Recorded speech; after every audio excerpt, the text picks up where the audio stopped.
Shalom saudaraku yang dikasihi oleh Tuhan Yesus Kristus. Mari kita siapkan hati kita untuk mendengarkan kebenaran firman Tuhan ini. Ya Bapa yang Maha Kudus, Allah yang Maha Mulia, kembali saat ini ya Tuhan, kami mau duduk diam di kaki Tuhan. Kami mau mempersiapkan hati kami untuk menerima kebenaran firman-Mu. Berbicaralah bagi kami semua ya Allah. Sampaikanlah isi hati-Mu ya Bapa. Roh Kudus Tuhan, ajar kami untuk semakin mengerti akan kebenaran firman Tuhan ini. Lalu kami mau hidup di dalamnya. Di dalam nama Tuhan Yesus Kristus kami berdoa, haleluya, amin. Saudaraku yang dikasihi oleh Tuhan Yesus Kristus, sampai saat ini kita harus jujur bahwa sebagai orang percaya kita belum benar-benar hidup atau menjalankan hidup ini seperti yang Allah Bapa di sorga kehendaki. Sebab kalau kita mau jujur, kita masih hidup mengikuti keinginan diri kita sendiri, saudaraku. Apa yang kita mau kita lakukan, apa yang kita inginkan kita lakukan itu. Jadi kita masih hidup terus di dalam kehidupan kita sebagai manusia yang lama. Kita belum mau melepaskan kehidupan kita yang lama. Kenapa demikian, saudaraku? Kenapa ada begitu banyak orang yang belum mau hidup seturut dengan kehendak Allah Bapa di sorga? Karena banyak orang berpikir seperti ini: Allah itu baik, Allah itu penuh kasih, Allah itu sabar. Apalagi bagi orang-orang yang merasa bahwa mereka masih muda, masa hidup mereka masih panjang. Firman Tuhan katakan 70 tahun. Jadi kalau merasa baru 30 tahun, 40 tahun ya, atau masih 25 tahun, maka terkadang orang-orang seperti ini berpikir, masih panjang lah umurnya, jangan bertobat dulu, nanti saja dulu. Saudara yang dikasihi oleh Tuhan Yesus Kristus, tidak ada satu orang pun yang tahu kapan waktu Tuhan itu akan tiba. Sebab waktu Tuhan itu bisa tiba di dalam waktu yang tidak pernah kita sadari, ya. Mungkin 5 menit ke depan, 1 jam ke depan, ya, 1 hari berikutnya. Jadi jangan pernah berpikir bahwa waktu Tuhan itu masih lama. Saudaraku, kalau kita mau melihat tanda-tanda zaman yang terjadi saat ini, maka seharusnya kita mengerti bahwa kita sudah berada di akhir zaman. Bahkan bukan saja akhir zaman, tetapi di ujung daripada akhir zaman. Oleh sebab itu kita harus benar-benar mempersiapkan diri kita. Jangan lagi berpikir bahwa waktu Tuhan itu masih lama. Kalau kita melihat di dalam 2 Petrus pasal yang ketiga ayat yang ke-9, firman Tuhan katakan Tuhan tidak lalai menepati janjinya, sekalipun ada orang yang menganggapnya sebagai kelalaian, tetapi ia sabar terhadap kamu. Perhatikan itu saudaraku, tetapi ia sabar terhadap kamu, karena ia menghendaki supaya jangan ada yang binasa, melainkan supaya semua orang berbalik dan bertobat. Jadi kita harus mengerti sekarang, saudaraku, kalau selama ini kita berpikir bahwa Allah itu baik, Allah itu penuh dengan kasih, Allah itu panjang sabar, tetapi yang firman Tuhan katakan, ia sabar terhadap kamu, ya, karena ia menghendaki supaya jangan ada yang binasa. Jadi seharusnya kita mengerti bahwa kesabaran Tuhan atas kehidupan kita selama ini karena Tuhan ingin kita berubah. Tuhan ingin kita benar-benar mau bertobat.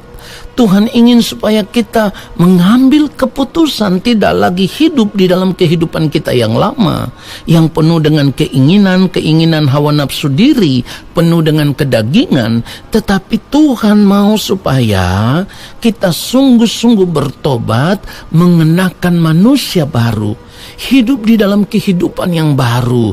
Dan kehidupan yang baru itu adalah kehidupan yang benar-benar serupa dengan Tuhan Yesus Kristus.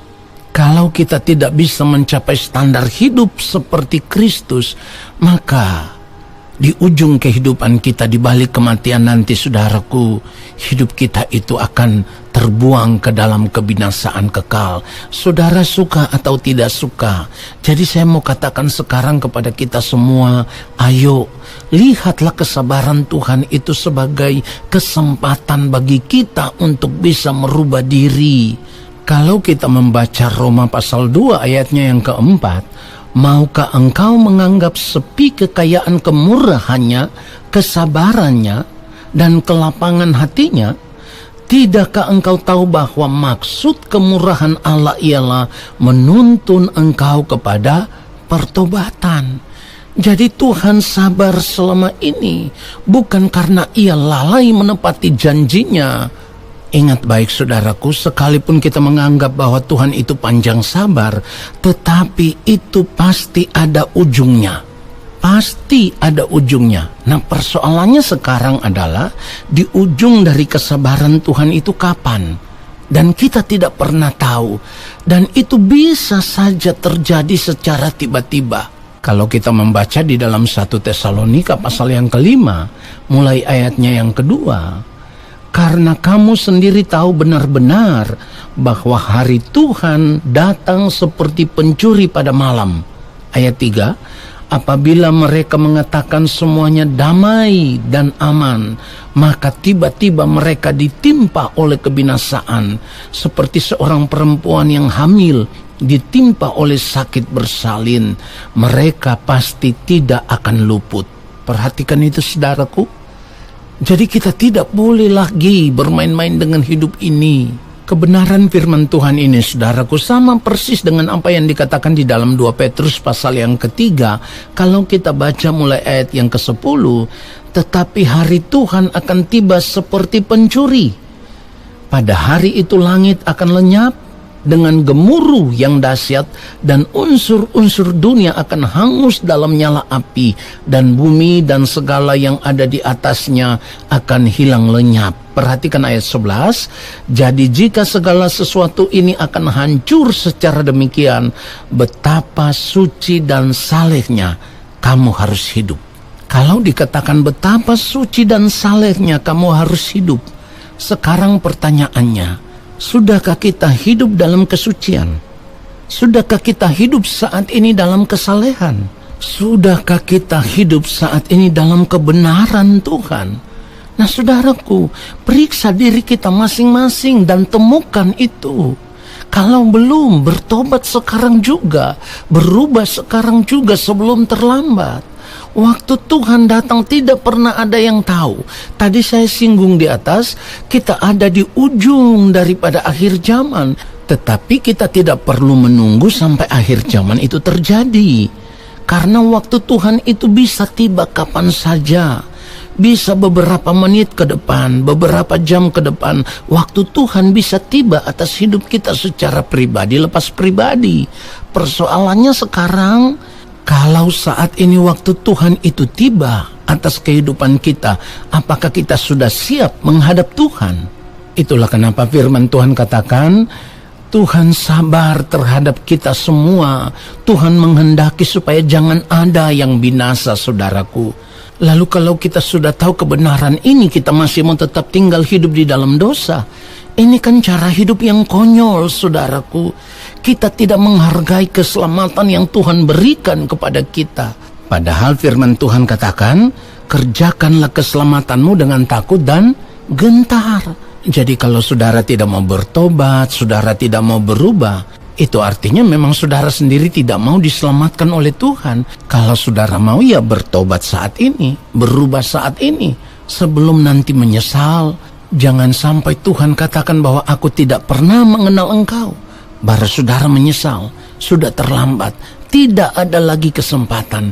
Oleh sebab itu sekali lagi, lihatlah kesabaran Tuhan saat ini sebagai kesempatan untuk kita benar-benar mengambil keputusan hidup di dalam pertobatan. Tuhan Yesus memberkati kita semua. Haleluya. Amin.